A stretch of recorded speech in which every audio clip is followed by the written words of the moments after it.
High noon, Jones and Keefe here on WEEI. It is a Tier Tuesday. If you missed our tiers last hour, horror movie franchises, they are up at Jones and Keefe on Twitter and Instagram. You can go check out at Keefe21, at Jones WEEI if you want to complain. It is also a Tom E. Tuesday. Tommy Curran joins us at high noon every Tuesday from NBC Sports Boston. He's brought to you by your New England Chevy dealers. Together, let's drive. Tommy Curran, how are we doing this week? I'm afraid we're going to lose Spiro and Arch. No more Spiro and Arch games? I don't know. We're going to lose. It's threatening. We're going to lose them. Don't forget about it. And I don't forget about Aditi. Don't forget about Aditi. But listen, good news is they play all the trash bag teams. So even though the Patriots are playing better than Spiro and Arch, all their opponents are very much Spiro and Arch opponents. Yeah, that's true. Well, is Atlanta a Spiro and Arch team? No, that game might be a little more better. juice. That game's got a little bit more juice. I'll give you that. So you wrote yesterday, Tom, and this is some of what you're getting at, I'm sure. You said with Drake Maye as their front man, the Patriots are ready for the big stage. You made the analogy to like a 70s band breaking out. This is the good times where they're touring and they're getting all the positive press. And you wrote this before they were even in first place, before the Bills lost last night on national TV. So what do we think the ceiling is for a team like the Patriots in 2025? There is undetermined. I mean, it's an undetermined ceiling. I mean, we're talking about tonight. We have our email for Boston Sports Tonight going around. Our guy Rob Snyder saying, "Is this sustainable?" We talked about it on early edition. Is this sustainable? You don't have a running game. Yeah, it's all sustainable until we see them lose because they don't have it. We've seen teams with anemic running games go deep into the Super Bowl. I can't remember which team it was, but it was in recent years. Who the hell was it? But I mean, the Colts won one year with this is going back a ways, but the Colts won with a real bad running attack until the postseason, right? Then I think Joseph Adai and guys like that broke out. Dominic Rhodes. They couldn't stop anybody too one year, and then they got Bobby Sanders back and they stopped everybody. But the point is, this reminds me very much of the 2008 season when Brady got hurt, and I think the Dolphins won the division with Chad Pennington, and it was just not an impressive season. There were a lot of teams in flux, as the Patriots were very much so in 2008. I think the Colts were in flux. So the Bills are in flux. The Chiefs are in flux. Obviously, the Bengals are in flux. And some of the teams who have promising players and are not scarred up, like the Patriots are not. The Patriots, I'm babbling here, but one interesting thing I'd love to talk about is the number of guys that they have imported this year who are making significant contributions.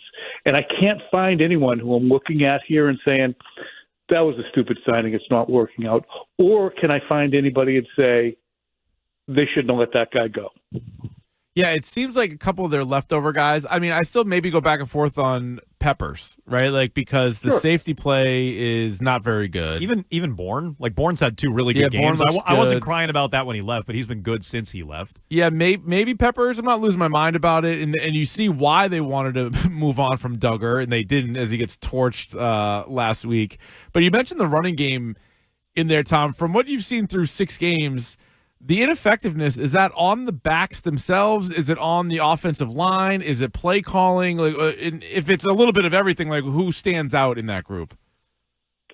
Honestly, I think I would start with Stevenson. His unreliability in terms of holding on to the ball, I think, has altered his running style to the point where he's not getting true contact and running through it. There was a play last week. They were trying to kill clock a little bit, and he you remember this, he was running to the right side, and it was it might have been a wide out, a corner came up and created a little bit of havoc on the right side, not interior, and he ran right into that lone place where there was chaos. I'm like, what, can't you notice that and just veer left a little bit and run around it? But I think that they are very pent up with insecurity about ball security, and they should be. So I think that really has a trickle-down effect to how they behave as they hit the line of scrimmage and go through it.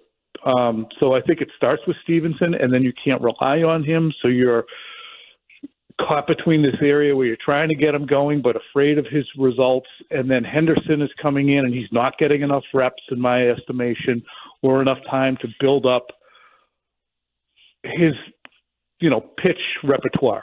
He got 2 carries in the first half the other day. I think he finished with 9. Just give him the ball. I really think this is a good week where they could be determined about what they're going to do with their approach in the running game. Go with the old Bill Parcells or Bill Belichick. You know what? We're going to run the ball.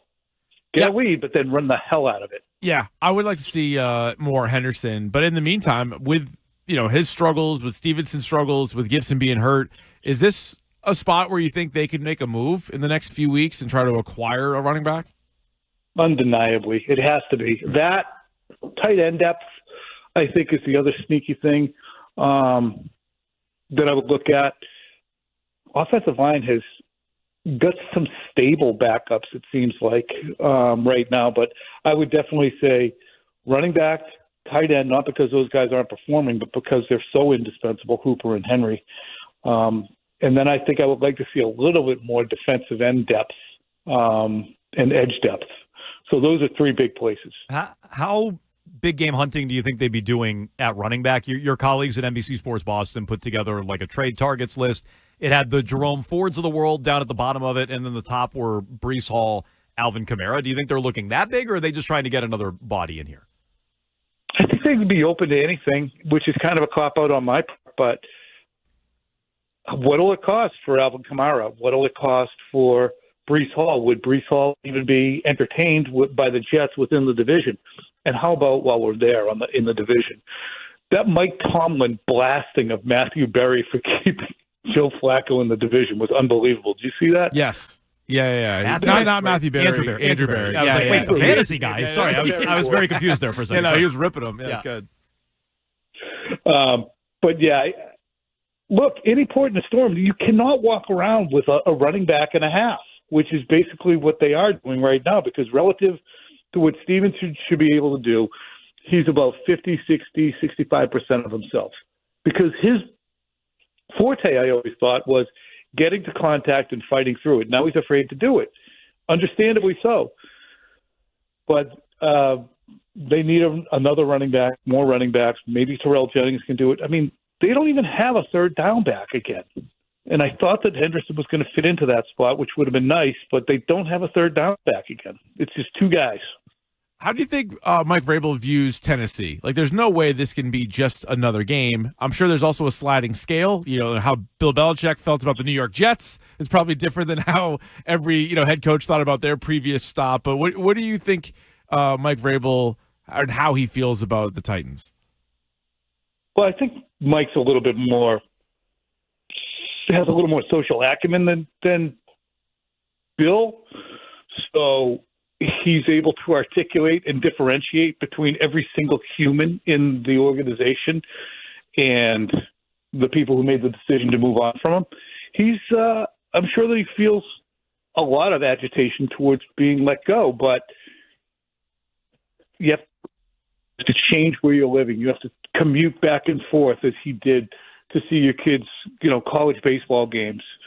But obviously, as an understatement, he has landed in a much better place, with a place that he probably would have preferred to have been in the first place. So it worked out great. Hard for him to be too bitter about it right now. But it's a really good place for him to walk in there and say, it was pretty good. But it was interesting, too, and give him credit, because this is something that I don't think every coach would do. He said, look, we didn't win enough games. I mean, it's nice to see somebody once in a while have some kind of attachment to reality about what's going on, especially among head coaches.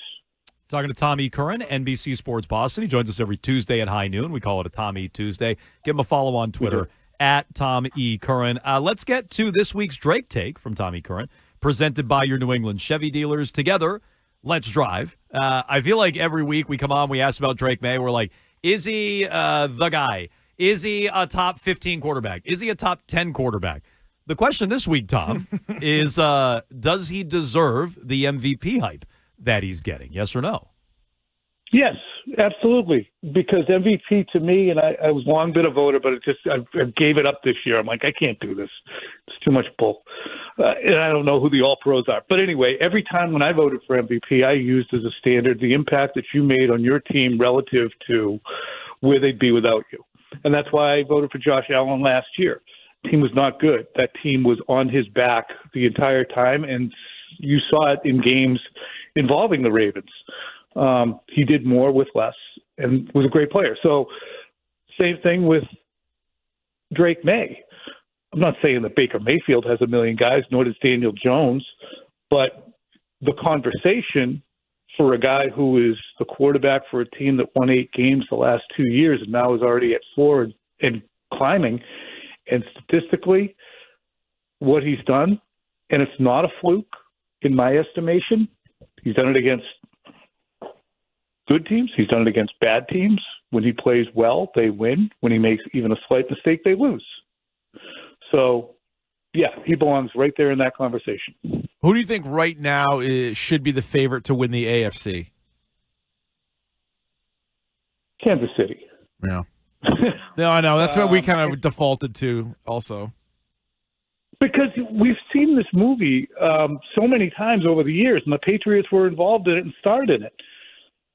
2-4 starts, 2-3 starts, 3-3 starts, and then even in 2018 the team was 9-5, and they finished the season 11-5, and none of those losses came against eventual playoff teams. Every single team was a non-playoff team. Remember, they got run out of the stadium in Detroit by Matt Patricia's Lions. Mm-hmm. They lost to the Jaguars, and that team fixed it because it had a backlog of experience to draw upon, and it did. So I will continue to err on the side of those teams. Like, who will be the upstart, and how will the Patriots – we used to see the Titans get to a point, and even though they had A.J. Brown, they had Ryan Tannehill at quarterback, or I don't know the Titans' history that well, but it was Tannehill, I believe, a quarterback when they went to that AFC Championship game. Yep. And he's just not sitting there and going like, oh, watch out, he might go off. Just, you knew it was going to be a slog, and if they got there, it's because they did things defensively, or, Derrick Henry had a great day. With Maye, there is as you asked me earlier about what's the ceiling, it's kind of unestablished because no one has yet shown me something defensively to say, this is something that Maye doesn't like and really screws him up. Yeah, I mean, you guys think anything? No, I mean, you look at the AFC playoff picture. You mentioned Kansas City. I mean, Buffalo would still be there. Texters are saying don't even sleep on Baltimore at 1-5. The AFC is that wide open that maybe you can't totally dismiss them at 1-5. I was going to ask you, Tom, about the timing of Brian Callahan getting fired. Can I say the Broncos? Oh, yeah. Add the Broncos. Add the Broncos in there. Toss them in. They're at 4-2. You can add them in there. I'm curious if you think the Brian Callahan firing is related to Vrabel's return. And we were kind of talking this out. Keefe said earlier, well, it almost makes him look worse by firing Callahan now with Vrabel coming back. I would counter with it also gives them, I think, a better chance to actually win the game since that team had quit on and tuned out Brian Callahan. Do you think the timing has anything to do with Vrabel's return? I think it could. I don't think teams are at tune-out point yet, although the Dolphins would be evidence otherwise. I could. I do think that it, as you do, it reflects even more poorly on them to be working with an interim coach instead of the guy you decided to pick. But it does prevent them from losing 43-3 to the guy that they got rid of. That's actually, now you have some cover. Well, we just fired our coach. Yeah, of course we it wasn't even our guy. Yeah, I guess. Yeah. There's that. Yeah. Tom, I mean, that's next level thinking. It is. It's possible. We obviously look into and overanalyze every single thing. And yesterday on the Greg Hill Show, they asked Mike Vrabel about Josh McDaniels' relationship with Drake Maye. And in his answer, he brought up Ashton Grant, the quarterback coach. And, great little feedback there on Ashton Grant, but that wasn't the question. He sort of inserted that in there. Do you read in anything? Anytime people try to get him to compliment McDaniels or something, he kind of pivots away. I mean, now you guys have me doing it. I saw the same answer. I'm like, wait a minute, are those guys onto something? Yeah. He's talking about Ashton Grant here. Why? The question was about Josh. So, you guys have me conditioned now. Every Nice. time he Excellent. answers something about Josh McDaniels, That's good, I guess. anything short of genuflection and hosannas, I'm like, why does he hate Josh? It is odd though. It'd be like, hey, what do you guys think of Tom Curran? And we're like, well, Phil Perry's really great. Like that would be like a weird answer. It is. I don't understand. I don't. It might be worth a question, and then his answer will be, "Oh, do you really think Josh needs to have all these?" Okay, Josh is great. So, if we did ask Vrabel, I was just speaking in fragments there. Yeah. If we asked Vrabel, he would in turn make a joke out of it, I would think. But it is weird, undeniably. Yeah. Like Tom Brady didn't have to have heart surgery. Right. Back when he wasn't open heart surgery. It's the same kind of vein already. We can at least admit it's not nothing. Yeah. It's I'm going to have to. There's a little All right, very something. good. All right, good. We'll take that as a win. He's Tommy Curran, NBC Sports Boston. Check out his latest, available there. Follow him on Twitter at Tommy Curran. Check him out on Thursdays on WEEI afternoons and every Tuesday here on Jones and Keefe. Tom, thanks so much for the time. Thanks, we Tom. appreciate it. Thanks, guys.